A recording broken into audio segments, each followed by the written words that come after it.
é um Deus que reina, continua reinando e reinará para sempre, porque Ele é a verdade.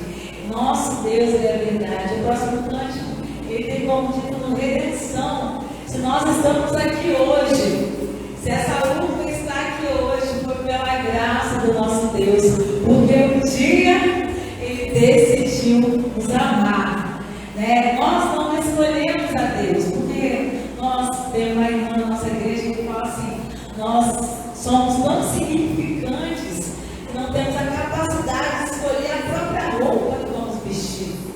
Mas o nosso Deus, pela sua maravilhosa graça, nos capacita, nos abençoa todos os dias. Isso não vem de nós, isso é dom de Deus, é graça do nosso Deus. Vamos cantar o hino de redenção?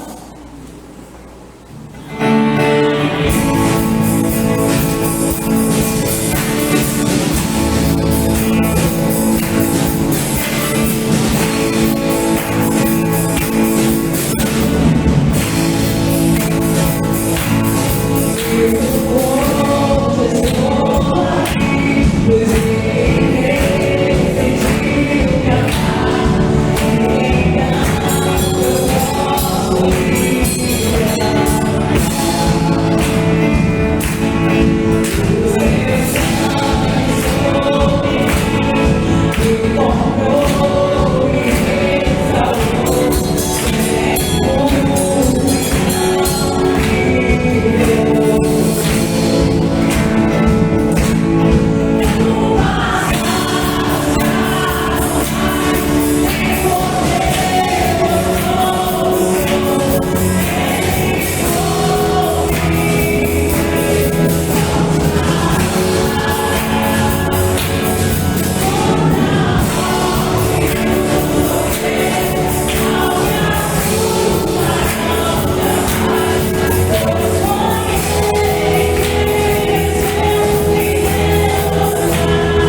cruz, nós olhamos para uma cruz vazia. Eu olho para a cruz para lembrar, né, o sacrifício que Jesus fez por cada um de nós. Vamos cantar este cântico quebrantado. Vamos quebrantar os nossos corações nessa noite. Vamos abrir os nossos corações nessa noite para depois recebermos a palavra do Senhor, né? Que é o ponto maior do culto. Não é o louvor, mas é sim a pregação da palavra. É ouvir a palavra de Deus. Então vamos nos quebrantar neste momento.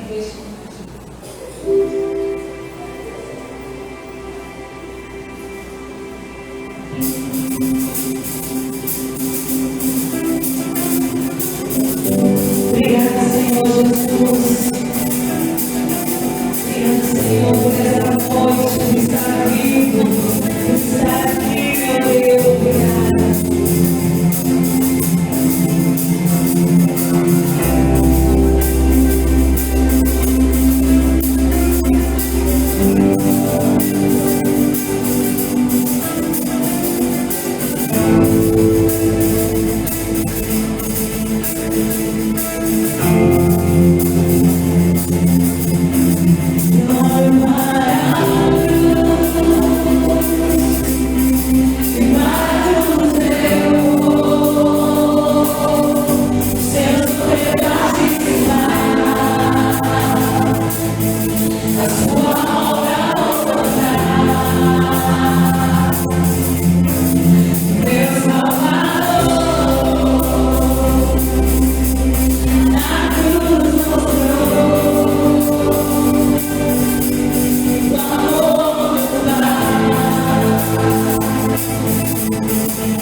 os dias essa gratidão possa nos acompanhar, Pai.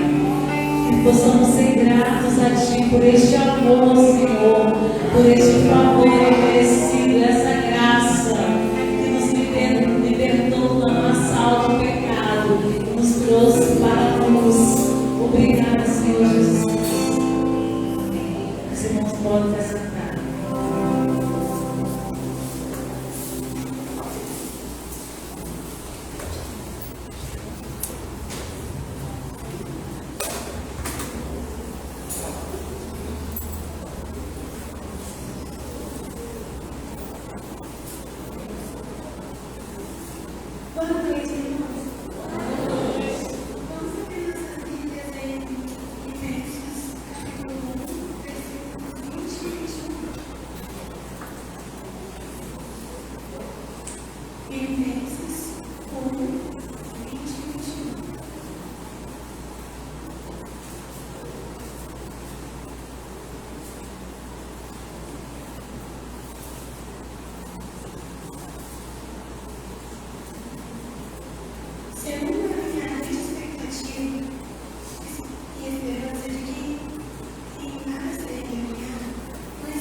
Se não for pra te adorar, para que nasci?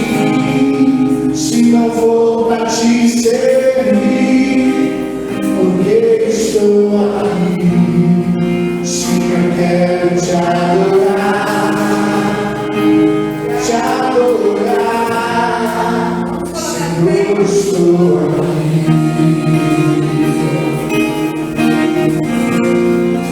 Senhor, estou aqui.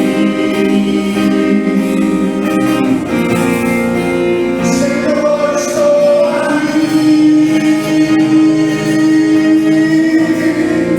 Senhor, estou aqui.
Se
Gostaria de chamar para frente para essa noite o pastor Giovanni, de Jesus e o pastor Paulo, que está na nossa vida.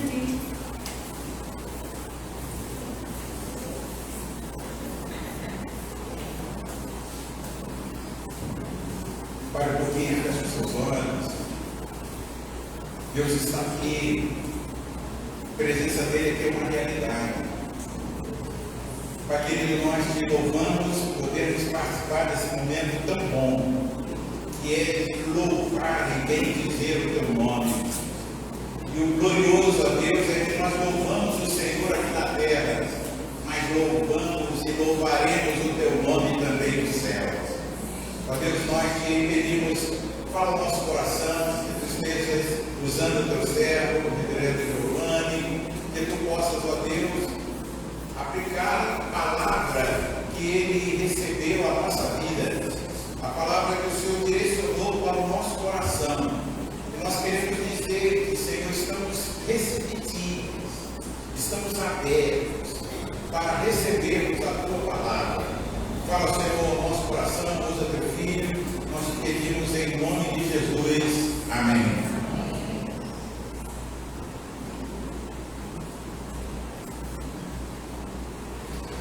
Meus irmãos, boa noite. Boa noite. Que a graça e a paz do nosso Senhor conosco esteja sobre a nossa vida, ou continue sobre a nossa vida. É muito bom estar com vocês na noite, muito bom conhecê-los. Acredito que alguns de vocês estavam nos últimos Ciúpa, alguns aqui já sabem quem eu sou. Meu nome é Giovanni, como foi dito, né? Eu sou pastor da igreja presbiteriana de Jacamondeiro, estou aqui pertinho de vocês. Eu sou da região Caparó mesmo, eu sou de Vitiana, e pela misericórdia estamos aqui pelo terceiro ano nessa igreja, trabalhando com aqueles irmãos que têm sido um bendito privilégio. Eu quero de antemão agradecer a Deus pela vida desta igreja, pela vida do conselho, pela pessoa do pastor Paulo Roberto. Gravei fácil o nome, não é o nome do meu pai, não esqueço mais nunca, né? E também minha esposa, enfim, todos os irmãos. A nossa irmã fez o convite, falou conosco no WhatsApp, nos convidou. Também muito obrigado pela oportunidade de estar com vocês. Minha esposa está comigo, né, a Larissa, essa jovem senhora aí de rosa, né? Vou colocar aqui perto, o pessoal vai para conhecê-la. Estamos casados agora em julho, completamos 10 anos de casado e estamos esperando o nosso primeiro filho, o Tito. Seminarista Tito está a caminho aí, daqui a pouquinho ele está aí entre nós. Tá bom? Irmãos, nós vamos meditar na palavra do Senhor. Eu gostaria de convidar vocês para que nós abríssemos a palavra do Senhor no Evangelho de Lucas, no capítulo número 18.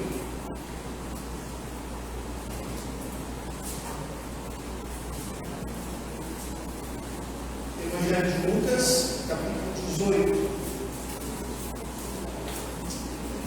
Nós pertencemos ao presbitério Sul Capixaba e também servimos lá como secretário presbiterial de UPA. Então, desde quando nós estamos envolvidos no trabalho do nosso ciclo.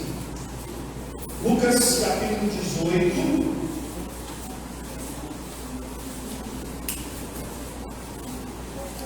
Nós vamos ler a partir do verso 18. Um texto muito conhecido de todos vocês, certamente, mas eu acredito que Deus certamente falará no nosso coração nesta noite.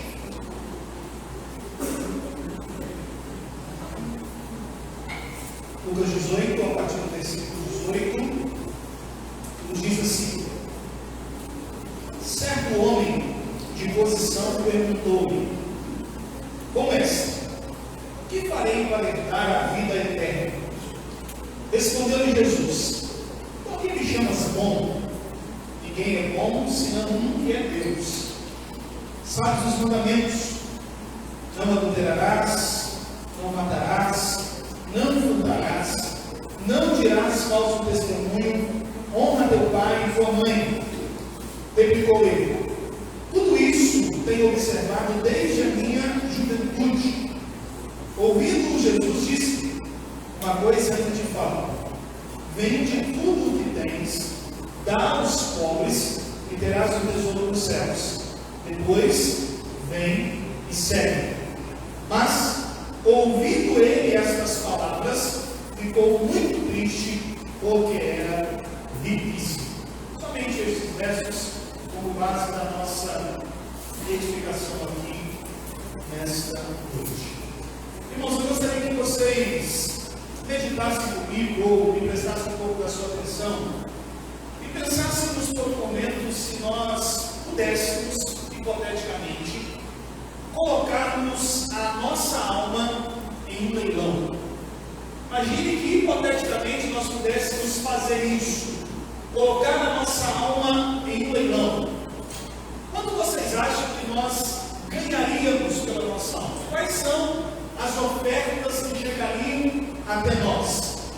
Imagine que neste leilão o mundo pudesse fazer uma oferta e o mundo certamente nos diria: eu tenho algo a oferecer pela alma de vocês ou pela sua alma, e eu tenho tudo para lhe dar nesta vida: aplausos, reconhecimento, fama, dinheiro, o que você escolher, eu poderei dar neste mundo para você. E certamente nós olharemos para essa proposta e diríamos: e quanto à eternidade, o que você tem para nos oferecer? E o mundo certamente teria que nos dizer: olha, a minha proposta é simplesmente para aqui e agora. Eu nada tenho a ver com o futuro. Nós diríamos para ele: muito obrigado, a sua oferta é muito pequena perto daquilo que de fato vale a nossa alma. Mas imagine que também Satanás pudesse fazer uma oferta pela nossa alma. O que ele nos ofereceria pela nossa alma, ou o que ele tem nos oferecido pela nossa alma? Ele poderia fazer o que ele fez com Jesus: apontar os reinos da terra, as suas riquezas, e dizer para nós: eu colocarei tudo ao seu alcance, todas as possibilidades, vocês poderão beber o cálice do prazer até a última gota e serem felizes. Certamente nós olharemos também e diríamos: e quanto à eternidade? E ele certamente nos responderia: quanto à eternidade é outra conversa. Mas imagina ainda, meu irmão, que o nosso Senhor Jesus Cristo pudesse, e de fato, fazer uma oferta pela nossa alma. Certamente ele nos diria: eu tenho muito a oferecer pela vida de vocês. Na verdade, eu já fiz para que vocês pudessem ser alcançados pela minha graça. O diferencial entre a proposta do mundo e a proposta de Satanás é que a proposta de Jesus não apenas visa este mundo aqui e agora, mas também é uma proposta para a vida do porvir. E talvez você esteja pensando: por que é que eu estou fazendo esta comparação ou trazendo essa analogia à nossa reflexão? Meus irmãos, porque não há nenhuma outra proposta maior do que a oferta de Cristo na cruz do Calvário pela minha e a sua vida, pela minha e a sua alma. E o texto que nós lemos nesta noite nos ajuda a entender um pouquinho disso. A Bíblia, meus irmãos, é um livro completo, é um livro completamente cheio de perguntas. A Bíblia é um livro de perguntas. Boas perguntas nós encontramos nas páginas da Escritura Sagrada. Algumas perguntas, a bem verdade, de cunho de maior relevância e importância, de níveis diferentes de dificuldade. Algumas perguntas intrigantes, outras perguntas mais simples e objetivas, mas fato é que a Bíblia é um livro de perguntas. Isso é muito normal, porque perguntar é algo inerente do ser humano. Perguntar é algo inerente nosso. Nós perguntamos o tempo inteiro nós estamos inquirindo. O nosso conhecimento, o nosso saber, a formação dos nossos valores, via de regra, se dá por meio da intuição. Eu costumo dizer que menino, quando a gente olha para a criança, né, menino é batizado no espírito do porquê, né? Você nunca tem uma resposta só para uma criança. Diga para ela: não pode mexer, não. Ele vai dizer: não pode por quê? Não, porque se mexer, você vai machucar. Mas por que vai machucar? Você vai fazer uma dor, vai ser você, mas por que vai ser? E o tempo inteiro, essa ideia de perguntar. Isso faz parte da nossa natureza. É inerente da nossa natureza. Mas, meus irmãos, nós não somos o único ser que pergunta. Quando nós olhamos para das páginas das Escrituras Sagradas, nós vemos um Deus que também pergunta. Diferente de nós, Deus não pergunta para aumentar o seu conhecimento, mas já visto que em Deus reside toda plenitude de sabedoria. Mas Deus também pergunta, Deus também é um Deus de diálogo. E a primeira pergunta que nós encontramos de Deus na Bíblia Sagrada é a pergunta que está lá em Gênesis capítulo 3, versículo 9. Quem lembra dessa pergunta? Jesus aparece no jardim após o homem ter pecado, e a pergunta de Deus para Adão no jardim foi como? Os irmãos se lembram? Onde estás? Essa foi a pergunta que Deus fez no jardim naquele dia. Meus irmãos, esse questionamento de Deus a Adão, onde estás? Não é de forma alguma um questionamento de caráter geográfico. Deus não estava perguntando para Adão onde ele estava, porque Adão poderia se esconder atrás dos arbustos, porque ele poderia se esconder atrás das árvores, ou tapar-se com uma folha. A pergunta de Deus, então, não é de caráter geográfico, mas é de caráter espiritual. Onde estás, irmão? Onde estás em relação a mim? Porque o jardim não pode buscar a visão de Deus. O jardim não pode esconder o nome de Deus. Quando Deus pergunta, onde estás? Essa pergunta é de caráter espiritual. Onde você está em relação a mim? A comunhão que nós tínhamos até então.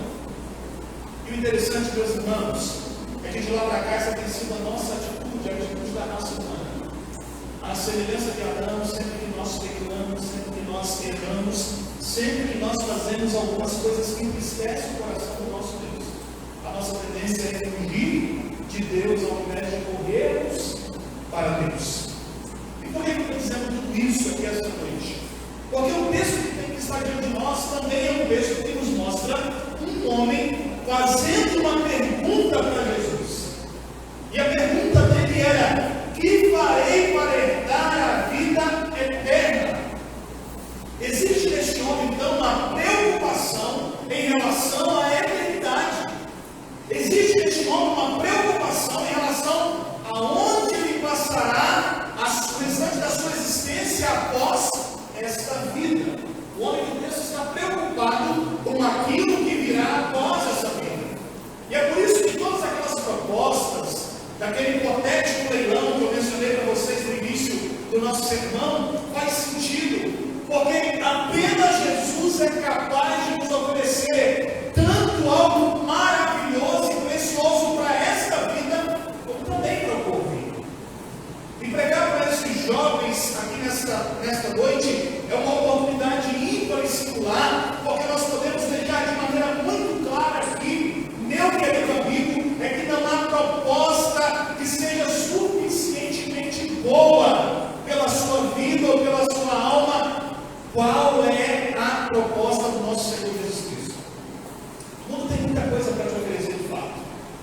Satanás tem muita coisa para te oferecer de fato. Mas só Cristo tem algo para nos oferecer para esta vida e também para o nosso porvir. Meus irmãos, então olhe para cá, um homem perguntando o que farei para herdar a vida eterna. Esta é uma preocupação nossa, meus irmãos. Nós estamos diante de um texto bastante conhecido e essa também é uma preocupação nossa. A pergunta que Adão ouviu naquele dia no jardim, grave isso no seu coração. A pergunta que Adão ouviu naquele dia no jardim, onde estás, é uma pergunta que reverbera através do tempo. Em algum momento da nossa caminhada ela nos encontra, em algum momento o Senhor nos encontra e nos pergunta: onde estás? Se você não ouviu essa pergunta ainda, certamente você a ouvirá, porque essa pergunta vem ao nosso encontro: onde estás? Um texto bastante conhecido, não é? A preocupação deste homem em relação então à eternidade. Meus irmãos, todos nós nascemos com três preocupações básicas em nosso coração. A primeira pergunta que nós temos, isso é inerente de nós, é a pergunta: de onde eu vim? Quem é que nunca se perguntou de onde eu vim? Qual é a razão da minha existência? Qual é o propósito de estar aqui? O que eu estou fazendo nessa terra? Existem pessoas que pensam que estão aqui para sofrer, para viver os seus dramas, as suas lutas. Alguns dizem assim: eu não queria ter nascido porque a vida que eu levo é brincadeira. Mas nós nos perguntamos: de onde eu vim? estou fazendo aqui a segunda pergunta, irmão, mas existe uma terceira pergunta, quer você assuma ou não, que vez ou outra venha ao seu coração: onde eu passarei a eternidade? Onde eu passarei a eternidade? O que acontecerá quando meu corpo descer à sepultura? É isso, pastor, um grupo de adolescentes, falando de morte, falando dessas coisas. Essa é uma preocupação nossa. E a pergunta do jovem, quando o texto que nós lemos aqui, nesta noite, meus irmãos, se faz muito necessária para que nós possamos meditar. A pergunta dele é: onde ou o que faço, ou o que farei para herdar a vida eterna? Eu não sei o que atraiu a atenção deste homem, eu não sei o que levou a procurar Jesus, eu não sei se foi a fama de Jesus que percorria as regiões onde ele estava, eu não sei se foram os milagres que atraíram este homem, mas fato é que alguma coisa chamou a sua atenção. Ele vai à presença de Jesus, e diante da presença de Jesus, ele esboça essa preocupação que eu e você também temos: Senhor, que farei para herdar a vida eterna? Que farei para herdar a vida eterna, ó meu Senhor? Meus irmãos, isso não é uma mera preocupação causal, nem considerando o ambiente apenas. Todo ser humano, eu repito, possui esta preocupação, porque nós sabemos que existe uma vida, que existe toda uma eternidade para ser vivida, que por mais que agora estejamos jovens e cheios de saúde, haverá um tempo em que isso será apenas lembrança. A gente pensa que a gente é jovem, que a gente nunca vai morrer, que a gente nunca vai encontrar com o Senhor. E eu venho de 2 semanas extremamente complicadas. Na semana retrasada, eu estive acompanhando um amigo que formou comigo no seminário, internando a sua filha, sua terceira filha, uma menininha que nasceu e viveu 13 minutos e faleceu. E lá estava ele sepultando a sua filha. E na semana passada, e nessa semana, na terça-feira, eu também fui a Vitória, porque outro amigo que também formou comigo no seminário estava sepultando a sua esposa, de 30 anos de idade, que estava 2 anos agarrada, enferma, lutando pela sua vida. Você vem dizer para mim: nós somos jovens demais para pensarmos na eternidade e para pensarmos na vida com Deus, para dizer que amanhã talvez eu conserte as coisas com Deus, amanhã talvez eu procure Jesus. Meus irmãos, certa feita, um homem chamado Karl Marx, ele disse que a religião é o ópio do povo. Ele dizia que a religião era o meio que as pessoas usavam para sanar os seus conflitos de agora, pretendendo um paraíso futuro para aliviar as suas dores. Em outras palavras, era como se ele dissesse: olha, a vida é tão sofrida aqui que as pessoas se escondem atrás da religião na esperança de que há alguma coisa melhor no futuro para tentarem viver uma vida melhor. Mas a religião não é o ópio do povo, não é uma espécie de droga que nos deixa alucinados e rouba de nós a nossa consciência. Nós sabemos que existe uma realidade. Eu vim aqui essa noite ministrar para esses adolescentes da UPA, da 8ª Igreja Presbiteriana de Cajueiro, que a sua alma tem um valor inestimável, a sua alma custou o preço de sangue derramado na cruz do Calvário. E não importa as propostas que o mundo fizer, não importa as propostas que Satanás fizer, não importa nenhum tipo de proposta que você receba lá fora, Jesus Cristo pagou o preço mais alto por sua alma. A eternidade está em nós. Não tem como nos livrarmos disso. O escritor aos Eclesiastes, no capítulo 3, versículo 11, diz que Deus colocou a eternidade no coração do homem. Este senso de Deus, esse senso de necessidade de Deus é algo natural em nós, é inerente à nossa natureza. João Calvino chamava isso de senso divinitário, é o senso da rebelião, o senso divino. Nós precisamos adorar alguma coisa. O ser humano é um adorador por excelência. Está acontecendo em seu ser a adoração e a necessidade de se cultuar algo. Se ele não cultua o Deus verdadeiro, ele vai cultuar qualquer outra coisa, mas ele vai cultuar, porque é necessário que nós cultuemos. Isso é nosso, meus irmãos. por isso então, que essa pergunta se faz tão urgente aqui essa noite. E farei para herdar a vida eterna. Existe uma preocupação em nosso coração em relação à eternidade. Diante da pergunta desse jovem, então, meus irmãos, Jesus responde. E Jesus então vai responder a este jovem tratando do seu coração.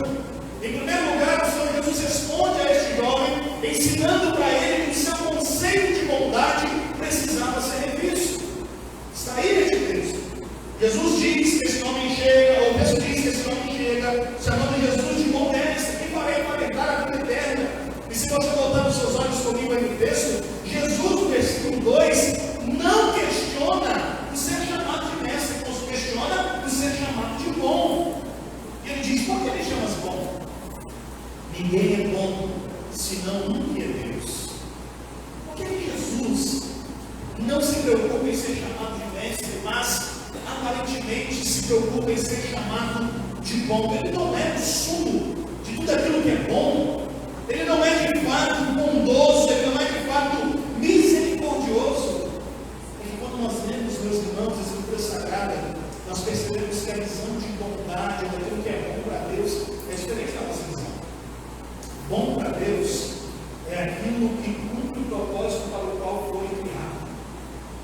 Bom para Deus é aquilo que cumpre o propósito para o qual foi criado. Olhamos mais uma vez para a criação, passamos como o apóstolo Paulo fez inúmeras vezes quando ele estava defendendo a fé e o mundo gentil, sempre que era questionado, olhava para o Antigo Testamento e retornava à criação. É isso que eu te convido a fazer essa noite. Deus olhando para a criação e criando todas as coisas no primeiro dia, e quando ele terminou a sua obra no primeiro dia, o texto nos diz que o Senhor Deus olhou para aquilo que ele havia feito e ele disse o quê? E viu Deus que isso era bom. No segundo dia ele faz a mesma coisa e ao findar o trabalho do segundo dia viu Deus que isso era bom. Por que não? Porque tudo aquilo que ele estava criando estava cumprindo o propósito para o qual ele foi criado.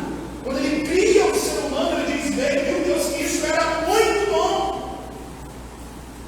Cumprindo o propósito para o qual foi criado, até que o homem, deixado do jardim, desobedece à voz de Deus.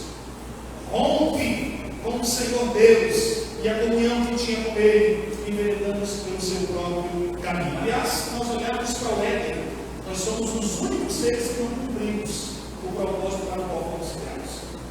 Todos os outros seres cumprem o propósito para o qual foi criado. Então, meus irmãos, bom para Deus é aquilo que cumpre o seu propósito. Daí nós entendemos por que Jesus questiona a ideia de bondade daquele homem. Porque aqui, na sua missão terrena, Jesus, embora seja o Filho de Deus, embora seja o Deus entre nós, o Deus homem, ele estava em uma missão. Jesus é o servo sofredor apresentado por Isaías. E nesta missão que ele está cumprindo, ele ainda não havia terminado. E era necessário então que ele de fato terminasse essa missão. Ele não era menos Deus. Apesar de Paulo dizer que ele despojou-se da sua glória, mas ele não era menos Deus, ele continuava sendo o mesmo Jesus, mas ele estava em uma missão. Bom para Deus então, meus irmãos, é quando aquilo que foi criado cumpre o seu propósito. Esse jovem tinha uma visão equivocada de bondade, e essa visão muitas vezes nos afeta. Nós pensamos que nós agradamos a Deus através de uma missão de bondade, através de atos bondosos do nosso próprio coração. Nós achamos que essa bondade aparente do ser humano agrada a Deus, e muitas vezes o nosso conceito de bondade está completamente equivocado. Nosso breve catecismo, em sua primeira pergunta, nos faz o seguinte questionamento: qual é o fim principal do homem? E a resposta é glorificar a Deus e nos adorar sempre. Ninguém é bom até que esteja cumprindo aquilo para o qual foi criado. Para que nós somos criados? Para glorificar o nome de Jesus. O conceito de bondade desse jovem, então, estava completamente errado, assim como o nosso conceito de bondade está errado. É muito comum, eu quero um exemplo muito claro disso. É muito comum nós encontrarmos pessoas dizendo assim: fulano é tão bom, fulano ajuda os pobres, fulano respeita sua esposa, fulano paga suas contas em dia, fulano é um bom, uma boa pessoa na sociedade, fulano é um bom dizimista, fulano faz tudo. Só falta aceitar Jesus. Já ouviu essa expressão? É como se Jesus fosse um acessório e a bondade da pessoa se sobressaísse.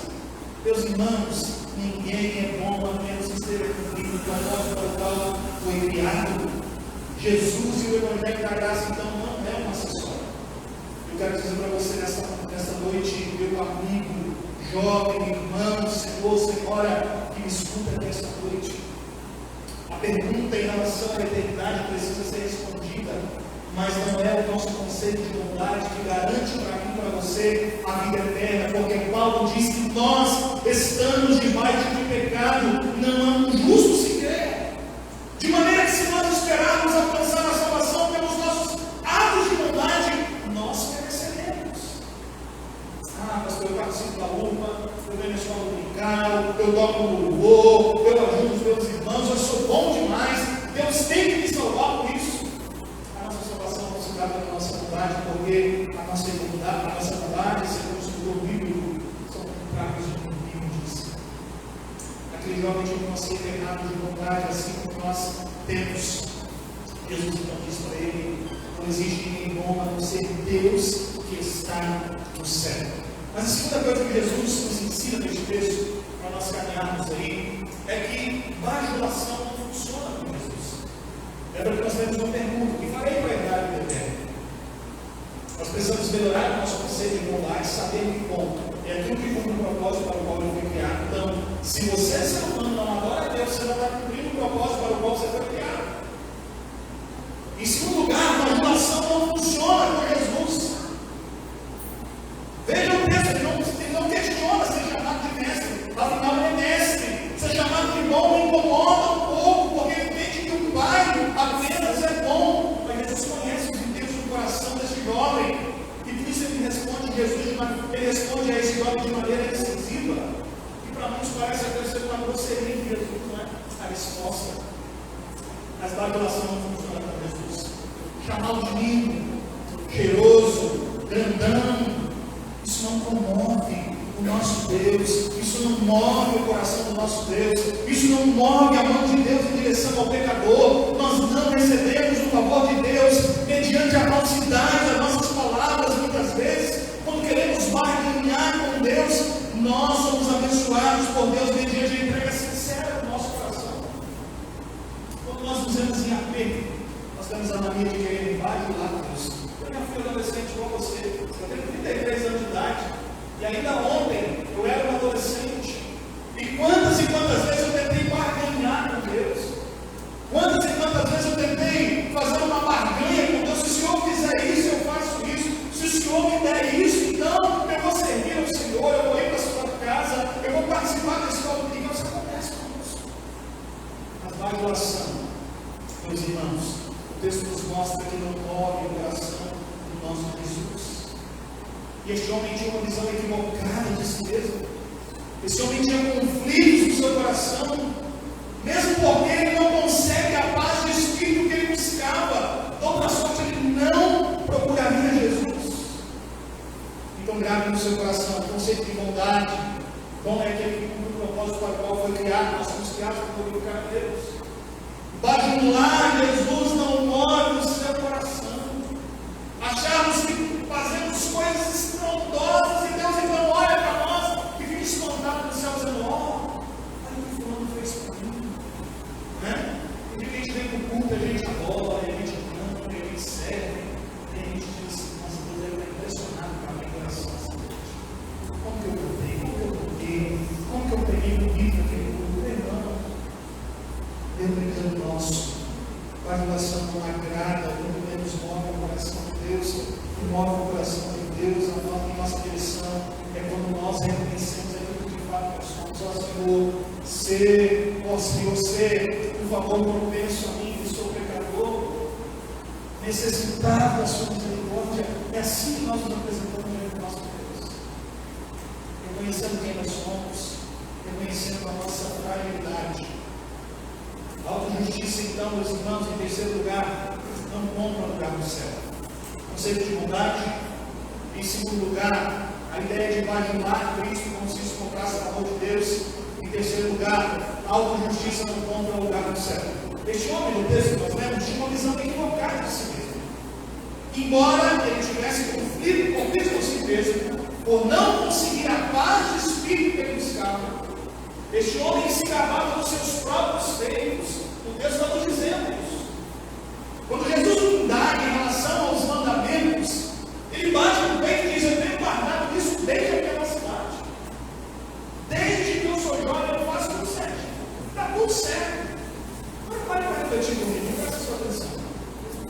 Se esse homem obedece todos os mandamentos, se esse homem entende que está em obediência na mente dele perfeita, porque ninguém consegue obedecer os mandamentos por completo, se ele entende que ele está obedecendo os mandamentos completamente, por que ele tem uma preocupação no seu coração em relação à vida eterna?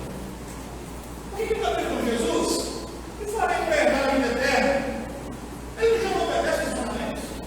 Não obedece a lei? Irmão, Jesus então ensina para este jovem, a este homem, que a autojustiça não compra lugar no céu, apenas garante a nossa salvação. Obedecer um conjunto de regras apenas por obedecer ou porque alguém mandou, sem de fato haja um entendimento do que nós estamos fazendo. E que esse conjunto de regras seja de fato ancorado na Sagrada Escritura. Não adianta de nada. Não adianta simplesmente seguirmos uma série de coisas, se de fato nós não entendermos o Evangelho da graça. Tem muita gente por aí, meus irmãos, obedecendo um conjunto de regras, obedecendo uma série de coisas, e por mais santas que elas dizem ser, ainda assim não há paz no seu coração em relação à salvação. Tem gente aí fora batendo a cabeça, dizendo: eu preciso garantir a minha salvação. Quanto mais se busca, e quanto mais corre atrás, e quanto mais vai para cima, mais senso de estar perdido se há. Porque não recorre ao entendimento daquilo que de fato a graça faz por nós. Salvação não é alcançada pelas nossas mãos. Ei, jovem que me escuta nessa noite, não há nada que você possa fazer para que a salvação te alcance. Salvação é graça de Deus, é favor imerecido, é a obra de Cristo na cruz do Calvário. Este homem olhava para si mesmo e, embora obedecesse os mandamentos, não havia paz no seu coração. Não haverá paz para nós, a menos que nós entendamos o que Cristo fez no Calvário. Não haverá paz no nosso coração, a menos que nos apropriemos das bênçãos oriundas da cruz e do sangue vertido por nós. Este jovem poderia obedecer muitas coisas, mas ele ainda não tinha entendido de fato o que era o Evangelho ou o que era a obra de Cristo. Meus irmãos, a sua religião não te salva. Pelo nome no hall de membro não salva. Ser dizimista ou ofertante não salva. Vir a escola dominical, as evangelizações, ou culto, isso não salva. Porque senão nós corremos o risco de achar que nós estamos nos salvando. Eu faço tanto, eu sou tão piedoso, eu oro tanto, eu jejuo tanto, eu faço isso, de maneira que a minha salvação depende exclusivamente de mim. Mas Jesus ensina para esse jovem tanto que salvação depende da nossa autojustiça. Paulo diz na carta aos Gálatas, aos irmãos, que a nossa salvação é exclusivamente por fé, sem qualquer obra da lei. Não é eu que faço, é Jesus que fez. Foi a proposta de Jesus que eu disse aqui no início. Quando o Senhor Jesus pode dar pela nossa alma, Ele já deu a sua vida na cruz do Calvário. E finalmente, meus irmãos, quando nós ainda olhamos para este texto, além de aprender que nosso conceito de bondade precisa ser revisto, além de nós aprendermos que bajulação não move o coração de Jesus, além de nós aprendermos que a autojustiça não compra lugar no céu, que não são as nossas obras ou que nós estamos fazendo aqui, mas simplesmente a graça de Deus, finalmente este texto nos ensina que o nosso coração precisa ser inteiramente entregue a Jesus. Jesus olha para aquele jovem diante da resposta dele de que obedecia os mandamentos. Jesus diz assim: então vai, vende os seus tesouros, doa para os pobres. O texto nos diz que esse homem se entristeceu, ficou chateado, porque era um homem que possuía muitas coisas. Jesus não tem nenhum problema com dinheiro, pelo contrário. Não tem problema com você ter posses, seja uma casa boa, você ter um carro bom, você ter uma conta bancária abastada. Não tem problema com isso. O problema é quando nós fazemos da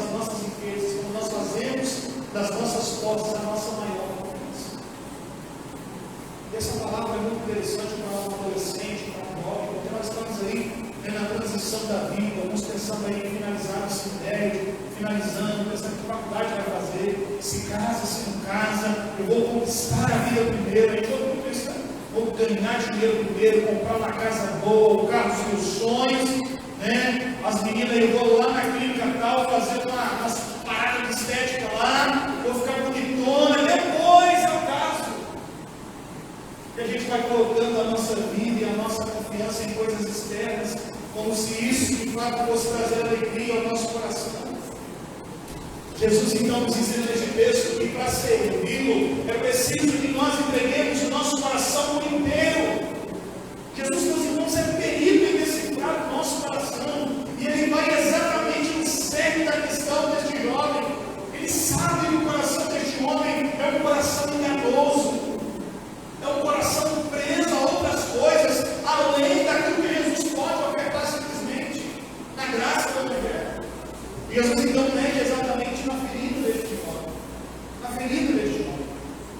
Jesus, meus irmãos, testou então a disposição daquele homem naquele dia, se de fato ele estava disposto a servir e abandonar tudo, ou se havia alguma coisa que ainda prendia o seu coração e prendia a sua alma.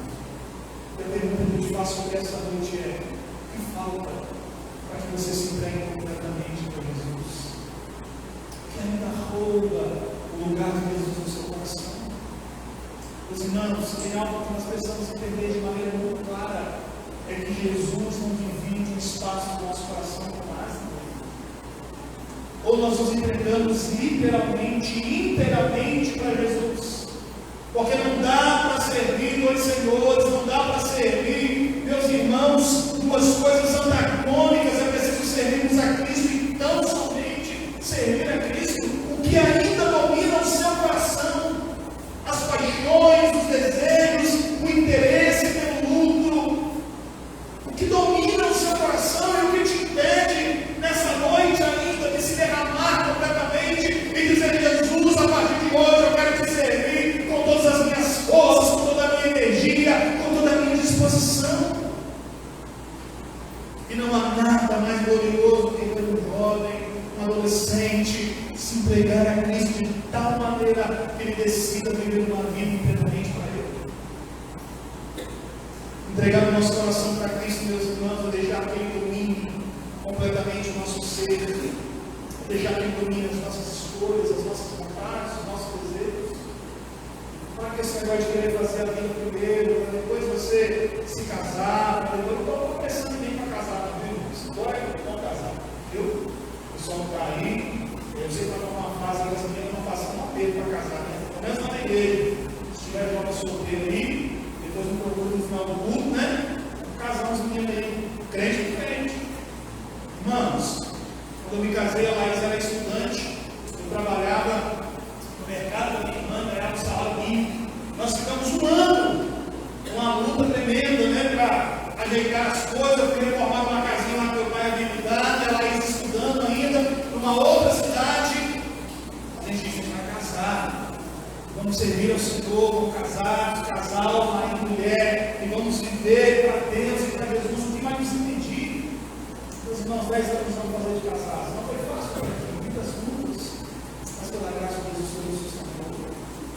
Há pouco tempo eu conversava com o meu cunhado, irmão da Laís, formado em engenharia, a namorada formada em engenharia, trabalhando os dois. Eu falei: mas você vai casar, não? Ela disse: mas assim, está enrolando comigo, senhor? 6, 7 anos de namoro, não vai casar, não? Não, eu preciso fazer o que comigo. Aí ele falou comigo assim: você casou com a Laís porque sua vida estava feia, você tinha dinheiro. Eu falei: ô meu filho, você não sabe o que você está falando. Irmãos, nosso coração não pode estar preso a coisas deste mundo. É necessário que nós nos entreguemos inteiramente a Jesus e vivamos tão somente para Ele. Deus não nos aceita pela metade. Jesus não divide espaço com ninguém. E é necessário que nós entendamos isso. O nosso coração então esteja inteiramente disposto a servir ao Senhor. Culpa a oitava igreja presbiteriana aqui em Cachoeira da Pequenininha, jovens que ouvem, irmãos e irmãs que ouvem aqui essa noite. Mude o seu conceito de bom não é porque você tem aparência e aspecto de bondade, não é porque você leva soco com o mendigo, não é porque você ajuda necessitado, não é a sua autojustiça, não é o que você faz, não é o que você está fazendo. Também não é porque você, vez ou outra, tenta bajular e caminhar com Cristo Jesus, mas certamente também a única maneira de você de fato se aproximar de Cristo e viver com Ele é derramando seu coração inteiramente na presença dEle, suplicando para que Ele habite ricamente em você e transforme a sua vida. E nessa noite, essa palavra que guarda no seu coração, que o Senhor Jesus possa falar melhor e o Espírito Santo aplicar. Que nós saímos daqui nessa noite convictos de que existe uma eternidade, que existe uma vida inteira pela frente. E a pergunta continua de pé: onde passaremos a nossa eternidade? Como falei para a irmã da Rebeca, a resposta é simples: entregue a sua vida a Cristo Jesus. Confie na obra realizada no Calvário constantemente. Descanse o seu coração e seja favorecido pela graça de Deus. Amém? Vamos orar. Senhor, nós te damos graças essa noite. Te louvamos porque a tua palavra é poderosa, rica e eficaz, e tem a capacidade de penetrar no mais profundo do nosso ser. Ó Deus, muito obrigado porque nessa noite estes irmãos se reúnem aqui, ó Deus amado, sobre o teu nome, sobre a tua palavra, com o único propósito de cultuar a Ti, de celebrar a Ti. A minha oração, ó Deus, é que o Senhor abençoe esta UPA, abençoe esses adolescentes, que esse número cresça mais e mais, que os adolescentes deste bairro, desta cidade, ó Deus amado, possam ouvir o que o Senhor tem feito através dessa igreja e através desta UPA e também serem alcançados pelo Evangelho. Ó Deus, livre a nossa juventude das drogas, do vício, livre a nossa juventude, ó Deus amado, das garras do nosso adversário, e que mais e mais possam servir ao Senhor. Abençoe esta igreja, abençoe o conselho, abençoe o teu servo, Deus amado, na direção desta igreja, o pastor desta igreja. Continue, ó Deus, derramando toda a sorte de bênção e conduzindo todas as coisas. Não nos deixe, Deus, nem por um instante acharmos que a vida eterna depende de nós, dos nossos atos, mas nos faça descansar, tão somente no favor do Senhor, daquilo que o Senhor realizou na cruz do Calvário, em nome de Cristo Jesus, que nós oramos e agradecemos. Amém. Eu vou falar.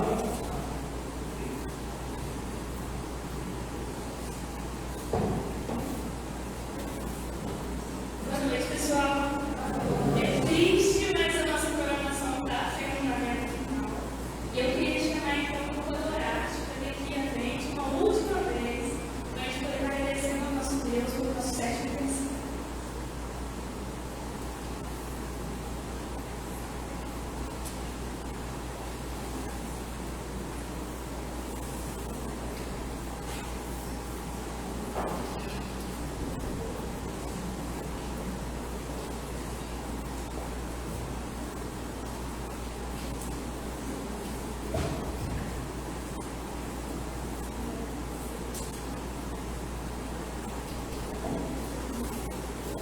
Maravilhoso ouvirmos a palavra do nosso Deus, saber que nós confiamos neste Cristo, Cristo que é o Filho do Deus vivo, que é uma rocha inabalável, e que não há outro igual ao nosso Deus. Há um cântico que nós cantamos quando éramos criança, e falamos que não construa sua casa na areia, não construa na beira do mar. É assim, né? Mesmo que pareça chique, é impossível que ela fique a necessidade é derrubar. Possamos construir nossa casa na rocha de Cristo. Convido os irmãos a ficarem de pé, vamos cantar o cântico que tem como título Filho do Deus Vivo. Filho do Deus Vivo, Verbo vivo, viveu entre nós, Filho do homem, Filho de Deus.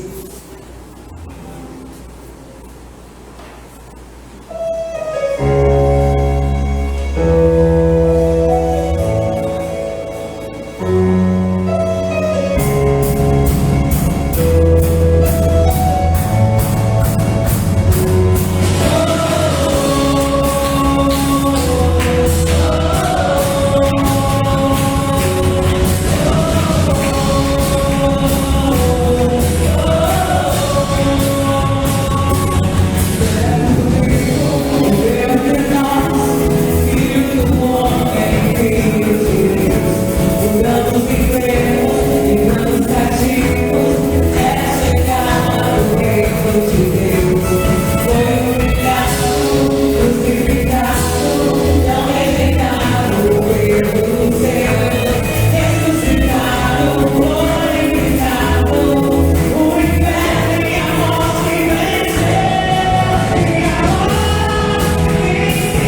E hoje de manhã eu acordei rouca. Eu falei, e agora? Então, comecei a ir lá para Gengibre. Estou aqui pela graça de Deus. E o próximo cântico, vamos cantar mais 2 cânticos. E um deles é Castelo Forte, é um cântico muito conhecido, principalmente pela igreja presbiteriana, né? Castelo Forte é o nosso Deus. Ele tem sido a nossa fortaleza todos os dias.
ele diz que não há amor igual. E durante este cântico, eu queria que em momento, em período de oração, que você falasse para o Senhor que não há amor igual ao amor do nosso Deus.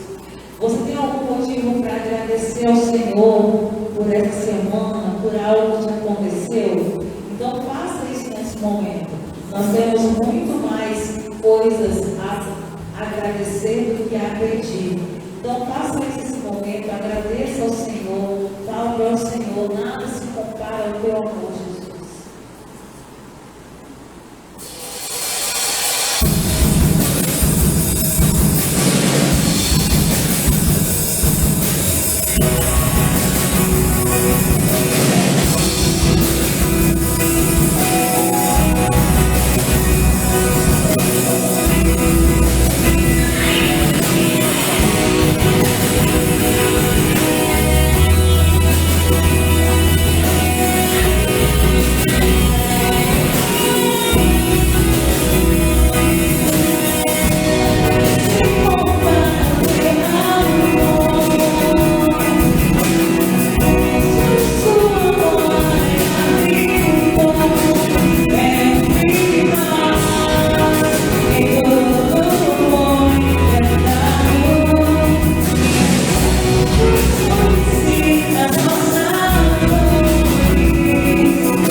nosso maior amor, amor igual não há. Às vezes nós nos decepcionamos como amigos, principalmente nessa época da adolescência, né? Temos vários amigos, uma rede social inteira.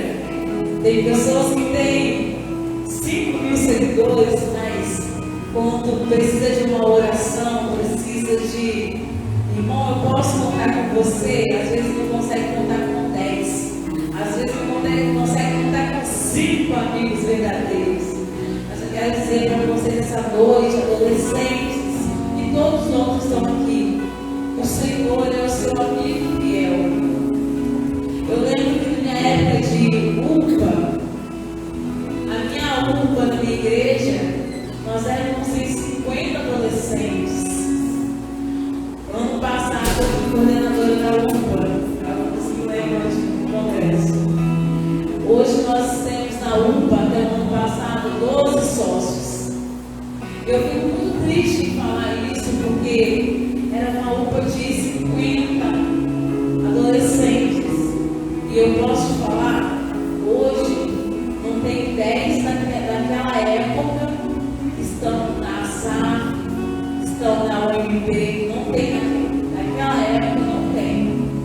Então eu digo para você adolescente, não saia dos caminhos do Senhor, continue, persevere, é difícil, mas vocês vão ver lá na frente, quando vocês estiverem com seus 33 anos, 33, pastor, quando vocês estiverem com seus 33 anos, seus 40 anos, os seus 50 anos, e vocês fizeram uma melhor escolha. E eu queria cantar só mais um pouco, me ajudem aí. Eu queria cantar aqui, e que vocês cantassem de novo. Entregue ao Senhor tudo que você tem, pertence ao Senhor. Tudo que eu tenho é do Senhor, nada é meu. A minha vida não me pertence. Entregue a sua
agradecer também ao pastor Giovanni, da IPB de Gerando, que está aqui hoje. Agradeço também esse grupo maravilhoso, o Grupo Adorate, da IPB de Nova Brasília, a nossa coordenadora Márcia, que esteve de frente, nossa conselheira Eunice, e todos aqueles que nos ajudaram a realizar esse aniversário hoje. Muito obrigada a todo mundo. Agora eu vou passar a palavra para a Márcia, para ela dar.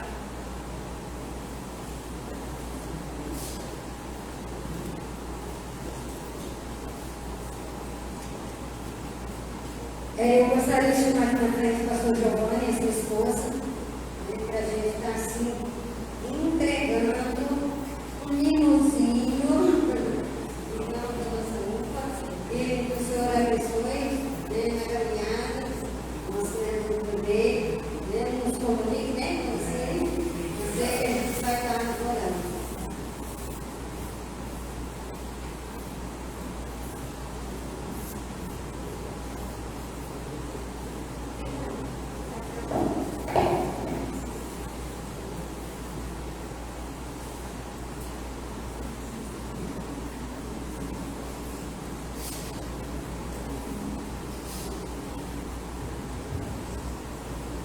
Agora eu vim pedir uma florzinha ao Grupo Adorate uma última vez, para a gente poder levar o nosso livro. Tá bom?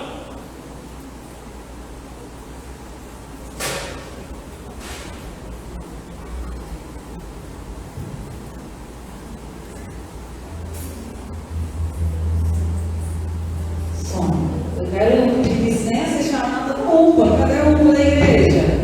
Pode ir, tá? Porque eu estou caminhando passado. Já passei da UPA. Então, a UPA vai cantar o hino da UPA. Vou dar um leve apoio.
espera ter uma vida gostosa, um momento alegre.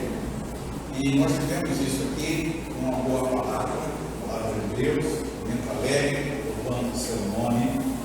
Mas também eu quero convidar você para um momento gostoso também, né? Afinal de contas, a igreja primitiva gostava de comer. A ceia do Senhor era um banquete, comida mesmo. E o problema é que tinha alguns da igreja que comiam demais. E Paulo então corrige dizendo: põe a faca na garganta. Quem tem fome, come em casa. Mas você vai poder comer à vontade, um lanchinho gostoso aqui para gente. Então, quero agradecer mais uma vez, pastor Giovanni, Laís, CD, joia, essa turma bacana, mas tem mais que vocês, que bom, joia, bacana. Vamos colocar em pé, vamos receber a bênção do Senhor.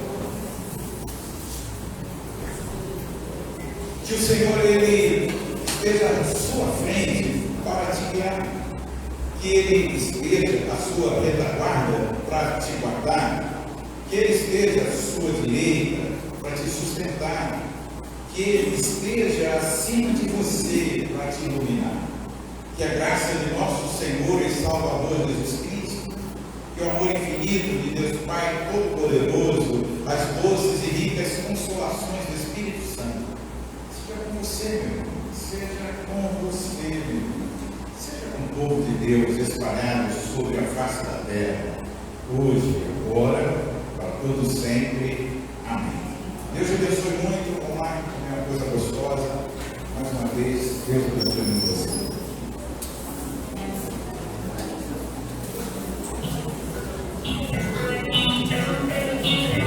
Thank you.